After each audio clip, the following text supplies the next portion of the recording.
lunes, ya de regreso a nuestro país, queremos comentar este hecho de violencia que ocurrió en Trehuaco, ¿cierto? Donde una profesora fue agredida por un estudiante de 14 años con una neurodivergencia.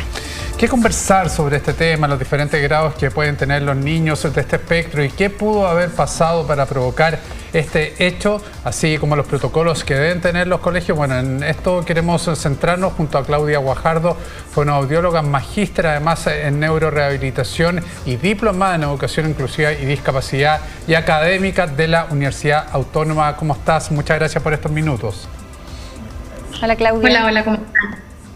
Bueno, Claudia, uno realmente se conmueve muchísimo con lo que ocurre en este hecho en particular, obviamente por la situación de la profesora, pero también por la situación del niño. No tenemos todos los antecedentes en materia de investigación todavía a propósito de las condiciones del establecimiento, de los protocolos, si se cumplieron o no, si estaban preparados para tener un niño con esas características. Es por eso que queremos hablar del tema, además, de manera general, como estamos llevando una situación así como países. Y en ese sentido, los establecimientos educacionales, los docentes, tenemos conciencia del aumento no solamente del trastorno del espectro autista, sino también de otras enfermedades que están afectando a los niños. ¿Estamos conscientes? ¿Sabemos cómo afrontarlas? Sí, bueno, desde ahí primero creo que es sumamente importante ir aclarando algunos términos, porque muchas veces confundimos el autismo con una enfermedad. ¿Te parece que partamos por ahí quizás explicando un poquito lo que es la condición del espectro autista? Porque es una condición, ¿cierto?, con la cual se nace. Las personas nacen con esta condición y permanecen durante su vida con ella. Es una afectación del neurodesarrollo, ¿sí? Por ende, es importante como cambiar esa información ante una enfermedad. Hoy día, efectivamente, podríamos pensar y preguntarnos si estamos preparados como un sistema educacional para atender este tipo de casos. Y la verdad es que existen algunas leyes, ¿cierto?, nuevas, por así decirlo. Está la ley TEA, que mandata de alguna manera, hay un avance significativo con ella para poder promover la inclusión de las personas con esta condición del espectro autista. También hay una ley que tiene que ver con la convivencia escolar y que obviamente propone de alguna manera crear ambientes de respeto y bienestar para todos los miembros de la comunidad educativa. Sin embargo, aún creo, desde mi punto de vista, queda trabajo por hacer, porque la implementación efectiva de estas leyes no solamente requiere la modificación de reglamentos, sino que también promover educaciones inclusivas, pero involucrando a todos los actores de la comunidad en general y también a las familias. Yo creo que ese punto también es importante. Por ende, la verdadera inclusión yo creo que se va a alcanzar cuando todos estos esfuerzos de las leyes se traduzcan en cambios significativos y visibles en la realidad cotidiana de las aulas. ¿Y cómo avanzan en ese camino los establecimientos hoy? Porque claro, una realidad, o sea, un hecho es las leyes que se puedan ir haciendo para avanzar en educación inclusiva, educación integral, pero los establecimientos, los directivos, los mismos profesores, a veces incluso sus compañeros y apoderados de esos estudiantes, ¿están preparados? ¿Tienen algún tipo de acompañamiento en estas nuevas realidades que se deben abordar también en la sala de clase? Uy, sí, bueno, hay un desafío ahí importante porque estas leyes son relativamente nuevas, ¿cierto? Y por ende hay varias aristas ahí para conversar. Yo creo que de alguna manera acá lo que se propone y lo que se está haciendo lentamente, pero se está haciendo es formar a los docentes, a los equipos también de convivencia escolar a través de esta ley que es la ley TEA, ¿cierto?, que establece la necesidad de capacitación en aspectos de neurodiversidad, ¿sí?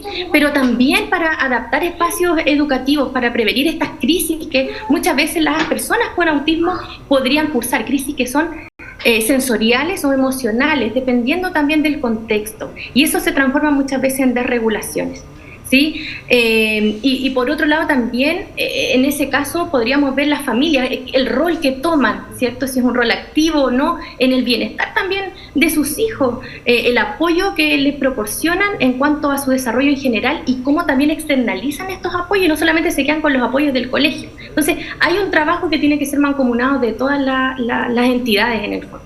Sí, Claudia, ¿Qué rol cumple el Ministerio de Educación más allá de ser precursor del establecimiento de estas leyes? ¿Tú crees que está haciendo un buen trabajo en el sentido de poder visualizar si efectivamente esos espacios para niños, para jóvenes con esta condición son los adecuados y los profesores tienen la suficiente capacidad para poder tratarlo con respeto como se merece cualquier persona, pero particularmente en algunas situaciones con estos jóvenes?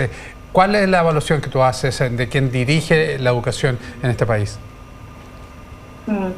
Complejo, diría yo, dar una opinión. Creo que estamos avanzando, sí. Hay leyes hoy día y eso nos da una tranquilidad de que se está trabajando en pro de la inclusión. Sin embargo, lo dije hace un minuto, creo que falta fortalecer, falta también verificar que se estén implementando diferentes acciones que proponen las leyes.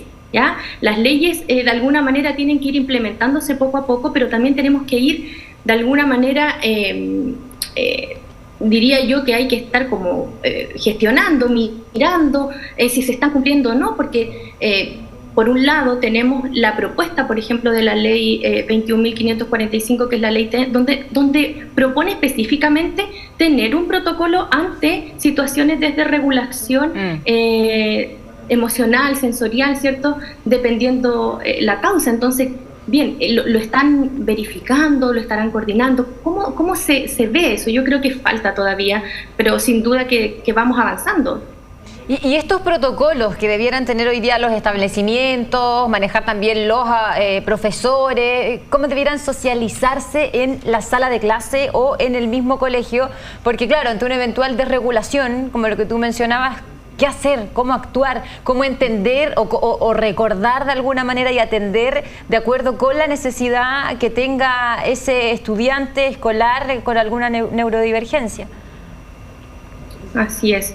Bueno, esta ley, ¿cierto? La ley TEA establece que cada institución educativa debiese contar con un protocolo y este protocolo tiene ejes, ¿ya? Y desde ahí es súper importante entender estos ejes porque hay un eje preventivo que ayuda a entender que podríamos prevenir ciertas desregulaciones, ¿ya? Para eso, por ejemplo, es muy importante que la comunidad educativa conozca las necesidades emocionales individuales de cada uno de sus estudiantes, por ejemplo. Podrían a lo mejor diseñar clases con rutinas predecibles, porque sabemos que la condición del espectro autista posee inherentemente dificultades o desafíos a nivel de la flexibilidad cognitiva, por ejemplo. ¿Ya? Podríamos también en el eje preventivo, de alguna manera, abordar la conducta sin ir emitiendo juicios personales también a la persona, y eso tiene que ver también con el conocimiento y la sensibilización de la propia conducta. Pero además este protocolo incluye un eje de intervención en las propias crisis. ¿Qué hacer cuando ya comienza la crisis? Claro.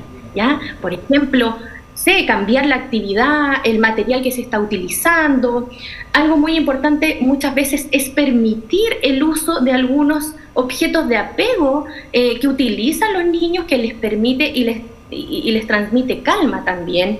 Utilizar pausas activas. Hay espacios de la calma también sensorial, con poca información también sensorial en el ambiente para que ellos puedan también regularse de alguna manera. Entonces, el protocolo está en muchos colegios, se están implementando y es bien específico también en aclarar estos dos ejes. En la prevención para la comunidad educativa y también cuando ya empieza la crisis, que sería estas estrategias más reactivas. Ahora, Claudia, con respecto al buen diagnóstico que se puede hacer para personas con esta condición desde el punto de vista de quién está preparado o no para tratar a una persona bajo estas circunstancias. Desde tu perspectiva, hoy día los establecimientos cuentan con profesionales adecuados y que tengan la capacidad de poder abarcar una situación de preocupación como esta y que puedan tener la preparación suficiente también para entender una reacción, para saber cómo actuar, saber contener. Sí, es que es importante eso, porque cuando uno entiende lo que significa, ¿cierto?, tener la condición del espectro autista, cuando entiendo que hay muchos desafíos asociados a esta condición, o sea, hay de alguna manera hay desafíos en la comunicación, por ejemplo. Hay desafíos en el procesamiento sensorial, en la conducta, en la flexibilidad del pensamiento. Y cuando entiendo esto, yo digo, ok, parece que no es solo un profesional que tiene que apoyar a estos niños, a estos adultos, a estos adolescentes, sino que es un equipo multidisciplinario. Y yo creo que más que sean muchos, porque es en el ideal, ¿cierto?, que sean varios profesionales en su expertise apoyando estos desafíos de la persona con la condición del espectro autista, lo importante es qué tipo de especialización y práctica clínica tenemos en el abordaje de personas con autismo, ¿ya? La práctica en este caso es muy importante, la práctica clínica, o sea, el haber tenido la oportunidad de estar frente a estudiantes autistas, ¿sí? Porque el autismo es muy diverso. Y el autismo es muy variable, entonces un niño autista no va a ser igual a otro niño autista, se comportan de manera diferente, por ende tienen que ser profesionales, primero, un equipo multidisciplinario y segundo, altamente capacitados para estar con personas y trabajar con personas autistas directamente.